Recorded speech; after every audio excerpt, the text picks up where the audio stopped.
ಸಮುದ್ರದಲ್ಲಿ ಈಜಲು ತೆರಳಿದ್ದ 7 ಜನರಲ್ಲಿ 3 ಯುವಕರು ನೀರುಪಾಲಾದ ಘಟನೆ ಕುಂದಾಪುರ ತಾಲೂಕಿನ ಗೋಪಾಡಿ ಚರ್ಕಿಕಡು ಎಂಬಲ್ಲಿ ಈ ದುರ್ಘಟನೆ ಸಂಭವಿಸಿದೆ. ಬೆಂಗಳೂರಿನಿಂದ 10 ಜನ ಯುವಕರು ಬಂದಿದ್ದರು. ಇದರಲ್ಲಿ 7 ಜನ ಯುವಕರು ಸಮುದ್ರದ ತೀರದಲ್ಲಿ ಆಟವಾಡುತ್ತಾ ನೀರಿಗೆ ಇಳಿದಿದ್ದರು. ಈ ವೇಳೆ ಅಲೆಗಳ ಅಬ್ಬರಕ್ಕೆ 4 ಕೊಚ್ಚಿಹೋಗಿದ್ದರು. ಓರ್ವನನ್ನು ರಕ್ಷಿಸಲಾಗಿದೆ. ಗಂಭೀರ ಸ್ಥಿತಿಯಲ್ಲಿ ಮಣಿಪಾಲ ಆಸ್ಪತ್ರೆಗೆ ದಾಖಲಿಸಲಾಗಿದೆ.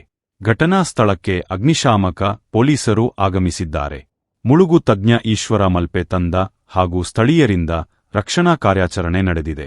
ಸ್ಥಳದಲ್ಲಿ ನೂರಾರು ಸಂಖ್ಯೆಯ ಜನ ಜಮಾಯಿಸಿದ್ದಾರೆ. ಪ್ರವಾಸಕ್ಕೆಂದು ಬಂದ ಯುವಕರು ಸಮುದ್ರಕ್ಕಿಳಿದಿದ್ದು ಜೀವ ಕಳೆದುಕೊಂಡಿದ್ದಾರೆ. ಸ್ಥಳೀಯರ ಪ್ರಕಾರ ಸಮುದ್ರಕ್ಕೆ ಇಳಿಯದಂತೆ ಎಚ್ಚರಿಕೆ ಕೊಟ್ಟರೂ ಯುವಕರು ದುಸ್ಸಾಹಸಕ್ಕೆ ಕೈಹಾಕಿದ್ದು ದೊಡ್ಡ ದುರಂತಕ್ಕೆ ಸಾಕ್ಷಿಯಾಗಿದೆ.